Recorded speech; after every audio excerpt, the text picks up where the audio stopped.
Open shit.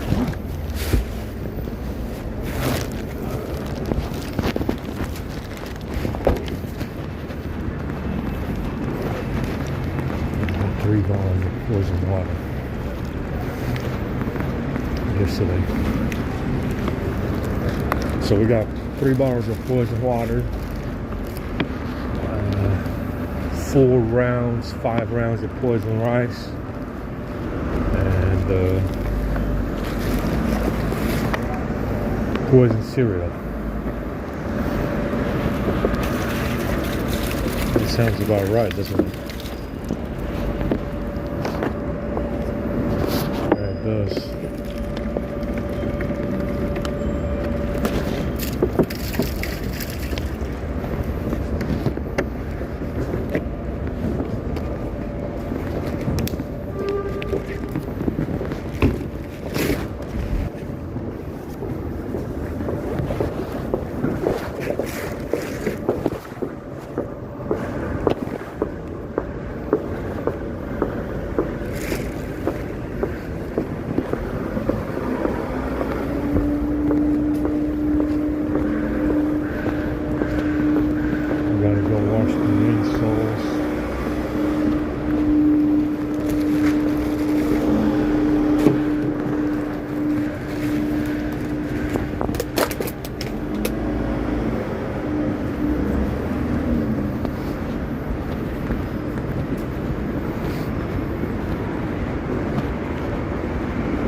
Fix the bike.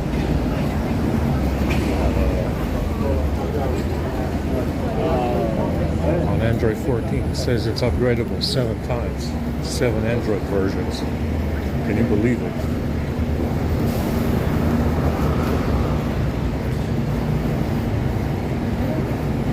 Seven fucking Android versions. That's what it said. Anyway, I think we fixed the drain. I don't know. Turned on some stuff.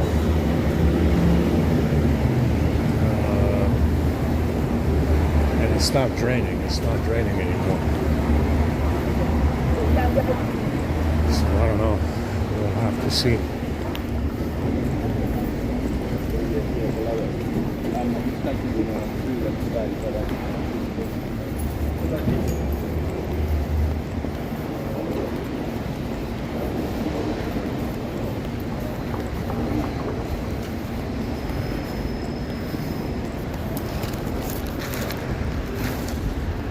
Yeah, it's this one is not idling very high. 29 degrees. It was at 26. Oh, okay, I guess it is. High brightness. It says that 700 milliamps at this brightness is normal. I don't think so. I don't think it is.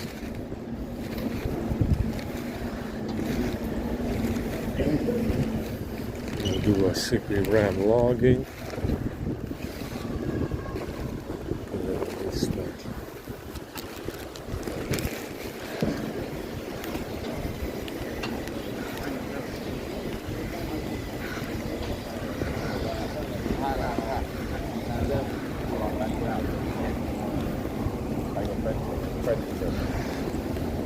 Didn't really sleep all that well.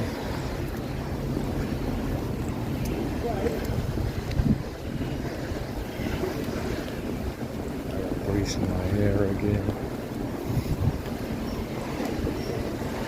Yeah, that water was badly poisonous. It felt like vomiting, actually.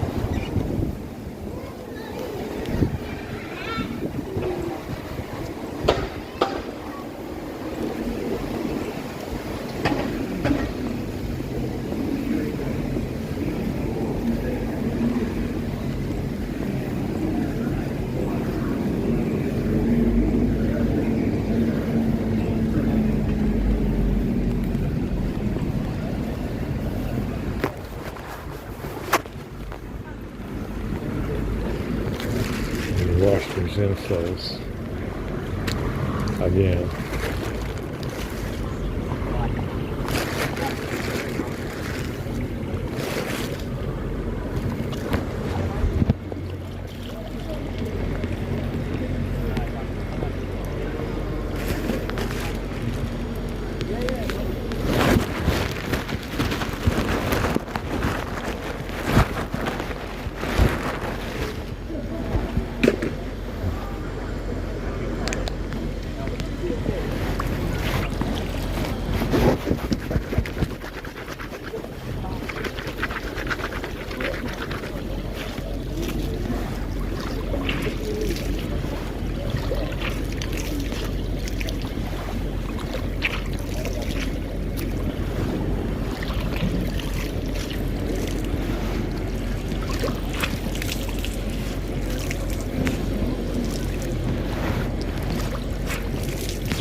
Nice wash.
Yeah, that parking lot was noisy as fuck today. I couldn't even sleep.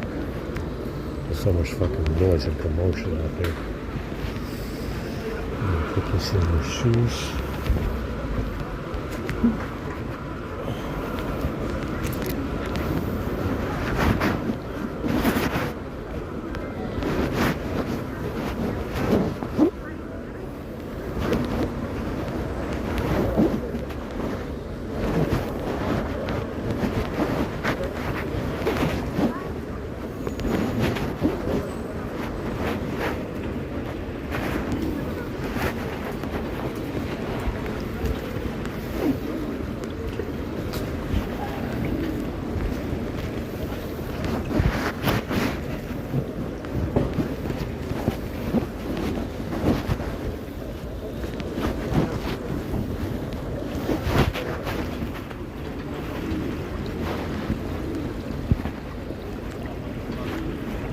Like I said, the Pixel phones are interesting because you're supposed to be able to load Android, stock Android, from the settings app.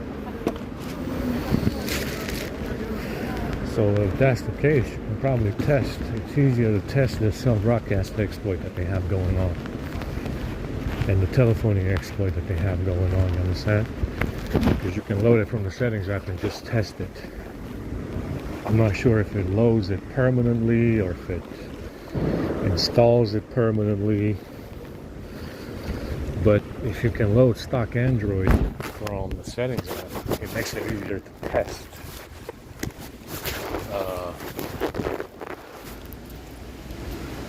what this cell broadcast exploit is. You understand? That's why the Pixel is interesting, because it has that capability to load Android from the settings app, install it from the settings app. I don't know if it's like a temporary installation or if it's permanent or whatever. But that's what I read. That's what I saw years ago, that you can load stock Android from the settings app. So it means you can do more testing to find out what's going on with the cell broadcast exploit that they have going on. And that's what it is. That's what's causing all the problems. It's these telephony apps, the cell broadcast service, the IMS services, telephony services. Again, there's a problem with the tethering apps, network stack, and that's what's causing the issues on these phones, as far as I can see. And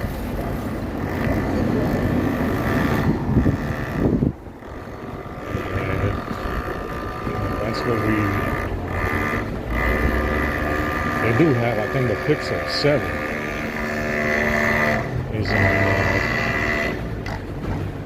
was released on 13. The Pixel 8 was released on 13, so you can try that and see what goes on with it. What did you get it from? Generation?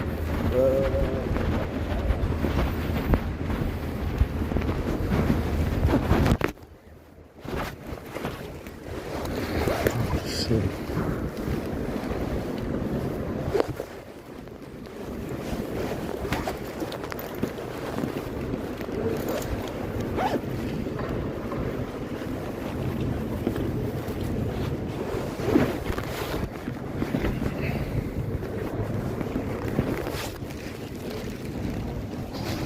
but like I said, as far as the Windows UEFI exploit, you need a Super I/O programmer for these laptops, and it's 120 pounds.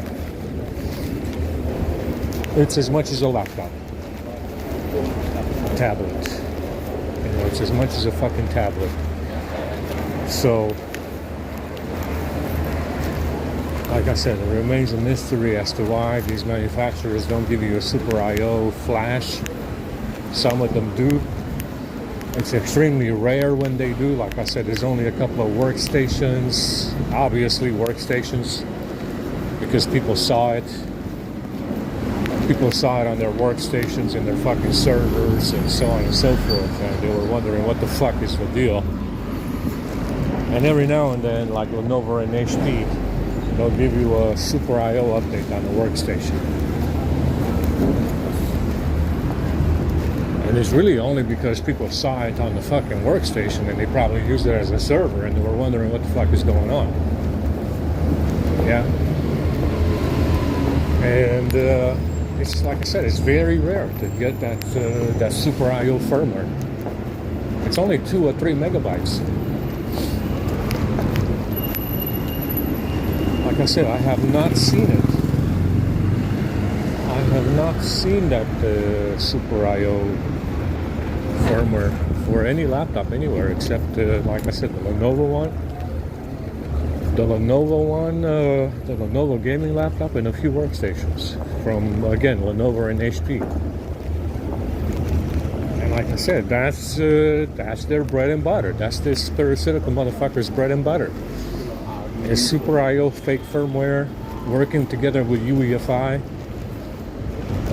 Because like I said, it's supposed to be a DXC it's supposed to be a DXC and UEFI. That's supposed to be, supposed to be updating the Super I/O. It's supposed to be a firmware update in UEFI, a BIOS update. That's supposed to be overriding that Super I/O chip to get it to work properly, and it's not doing it. Yeah, it's a DXC. It's a DXE that would have been controlling the Super I/O and the programming of the Super I/O, but it's not doing it. That's why there's no update.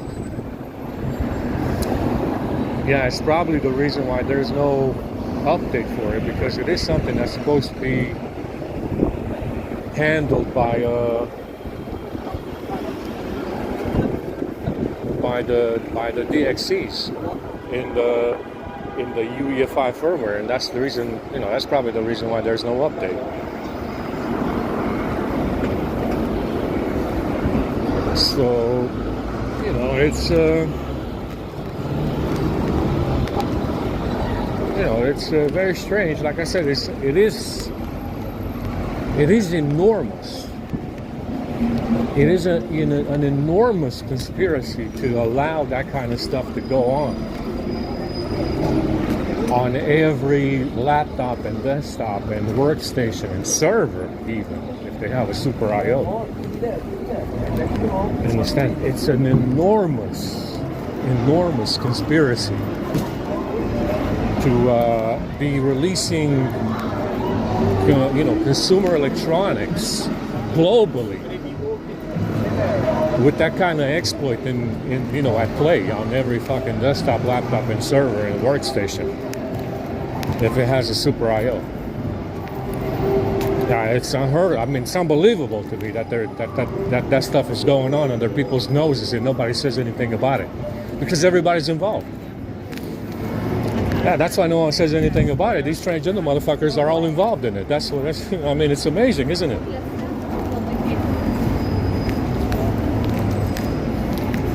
It's amazing, isn't it, that no one says anything about it, because they're all involved. That's the reason why. They all know about it. There's hardly anything about it online. No one's even looking at the Super I/O. They're looking to modify the fucking BIOS. UEFI BIOS, which is encrypted, which you're never gonna get done anyway. And no one's even saying anything about the Super I/O. Why not? It's an enormous conspiracy. Understand, it's an enormous conspiracy, gigantic.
They have some Linux laptops that are not necessarily UEFI, but at the same time they might be capable of bricking them. The thing about this HP laptop is that you cannot brick it. You cannot brick the BIOS. You cannot make changes to the BIOS to the point of bricking the laptop or prevent it from booting. That's the beauty of UEFI and this encryption that they have on the BIOS chips. It's impossible to brick compared to the old standard. Yeah? The BIOS standard, UEFI standard, has encryption and shit. It's not something that's easily modified by anybody. And as a result, you can't brick the laptop. See, I try to read the chips and it's getting nothing but F's and zeros from it. It reads the chip entirely. All the data's there, all fucking 28 megabytes, whatever. But the only thing that I get from it is F's and zeros. Yeah, so that's the beauty of it. But at the same time, if these manufacturers don't give a shit about programming Super I/O, and they seem that they, it seems that they don't, you have a huge fucking problem because you need a $110 programmer, 110-pound programmer that you don't have.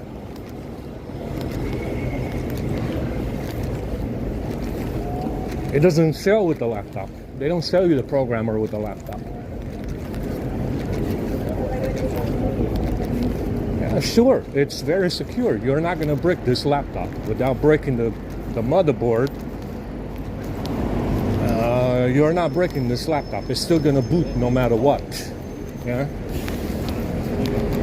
But if you have a Super I/O problem like I do,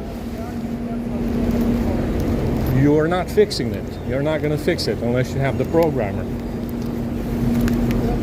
They even broke that as well. I have it in my bag. They managed to break that one as well.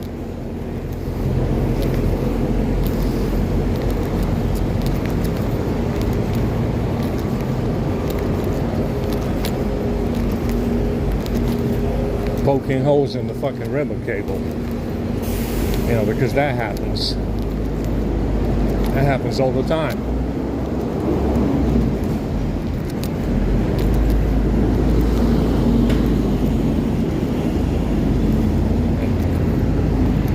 My head hurts. I got more grease in my hair I need to clean out.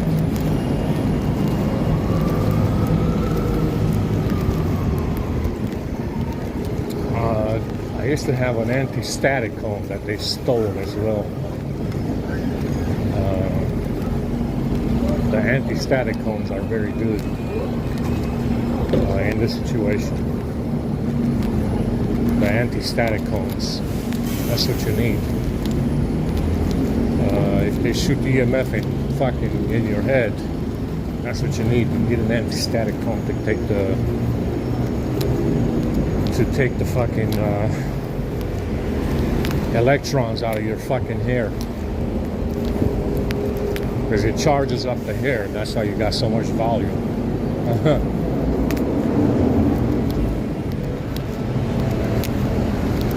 My fucking eyes are burning right now. My head hurts. I'm thirsty.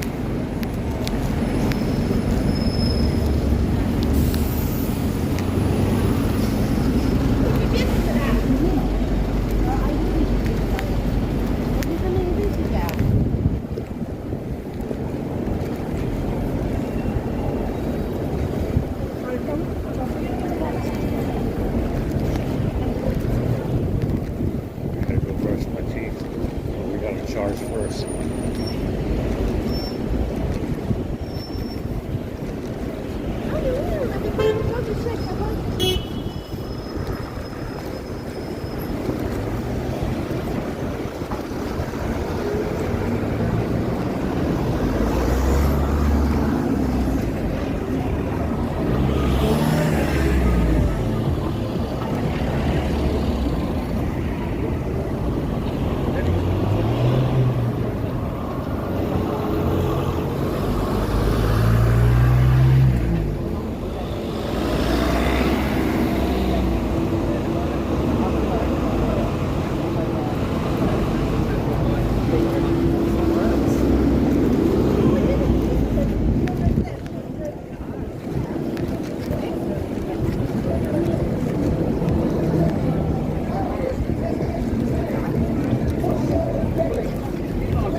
got 6%.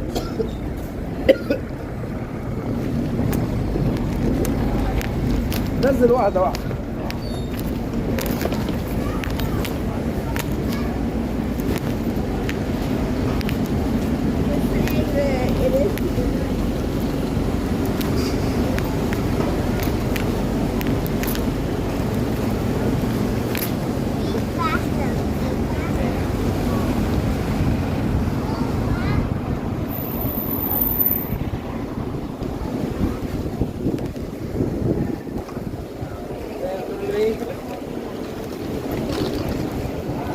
See if it shuts off 6%. Like I said, it has a tendency to drop off the face of the planet when it gets to 6%, 5%.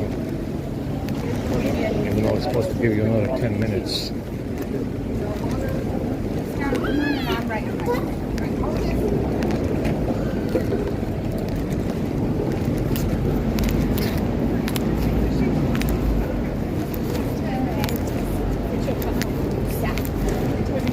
I wish I didn't drink that water yesterday.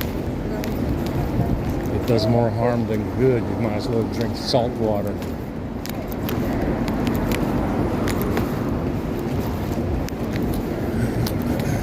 Might as well drink fucking salt water. Is it okay if I come?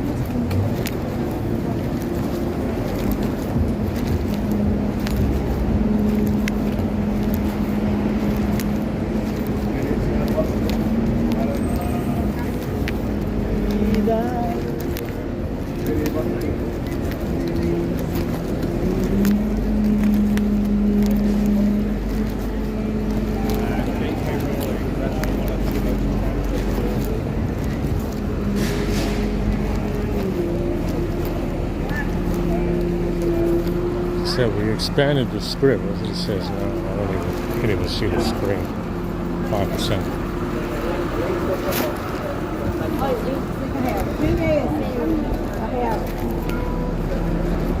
I have to post my videos on another YouTube account because apparently the other one has too many strikes. Go figure. And what you notice as well is that these social media companies, especially YouTube and Facebook, have been given more authority over what people say, over what people's opinions are online. Apparently, you cannot have an opinion about a vaccine or your take on the medical industry. Yeah, your take, your opinion on the medical industry or vaccines is not necessary. Yeah, that's what you noticed since this fake pandemic these motherfuckers started. They gave more authority to social media companies, in particular Facebook and YouTube, to apparently prevent people from having their own opinion and give their own take, give their own account on what's going on with these vaccines and these medical companies. Yeah, it's your own take, your own opinion. It doesn't mean that anybody else needs to be following that or listening to that. But apparently that's what they did. Go figure.